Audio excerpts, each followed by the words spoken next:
आज सकाळी सकाळीच म्हणजे स्वयंपाकाची घाई उडाली होती, कारण आईंना लवकरच रानात जायचं होतं आणि स्वयंपाकाला उशीर झाला. मग त्या म्हटल्या मला पटकीन हरभऱ्याची भाजी हटून दे. मग त्यांना भाजी करून दिली आणि लगेचच भाकरी पण टाकून घेतल्या. माझ्या लग्नानंतर मला आणखीन एक भाजी अशी होती जी की खूप नवीन वाटत होती.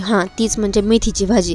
आता तुम्हाला वाटेल मेथीची भाजी तर सगळीकडेच केली जाते, तर तसा विषय नाही आहे. मेथीची भाजी तर सगळीकडे केली जाते, पण पातळ मेथीची भाजी ही फक्त डिलिव्हरी झालेल्या बायकाच खातात. आणि आमच्या इथं लग्न झाल्यानंतर माझ्या सासरी रेग्युलर भाज्यामध्ये पातळ मेथीची भाजीसुद्धा असते, ही मला माहीत झालं. नंतर आणले होते आप्पांनी तांदूळ, ते व्यवस्थित कट्टा ठेवून दिला आणि नंतर चिक्कू झाडाची तोडून ठेवावे म्हटलं, कारण देवांश वगैरे खेळताना काही त्याला हाणतो काठी वगैरे आणि सगळे चिक्कू खाली पडून जातात.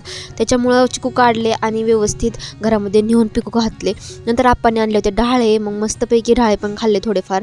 आणि नंतर तुम्हाला तर माझ्या प्रत्येक व्हिडिओमध्ये बघतातच, माझ्या व्हिडिओमध्ये सॉक्स सारखे दिसत असतील, तर माझ्या पायाच्या टाचा खूप ओढल्यात आणि त्यातून रक्तही येतं. म्हटलं आता काय त्याचा इलाज करावा. असंच बसले होते, मला एक व्हिडिओ दिसला म्हणून म्हटलं चला आपण ट्राय करून बघू. गरम पाणी केलं, त्याच्यामध्ये थोडीशी हळद लिंबू टाकून उकळवलं, एका पाटीमध्ये काढलं, त्याच्यामध्ये शॅम्पू आणि खायचा सोडा टाकला आणि त्याच्यामध्ये पाय मस्त असे भिजवून ठेवले. 5 मिनिटानंतर लगेच त्याला ब्रशने घासून घेतलं आणि तुम्ही 5 मिनिटानंतर तुमचे पाय बघताना खूप सॉफ्ट होतील. त्यावेळेस त्याचे नखं वगैरे व्यवस्थित सगळे साफ करून घ्यायचे आणि पायावर असलेला ब्लॅकपणा वगैरे सगळं निघून जातो.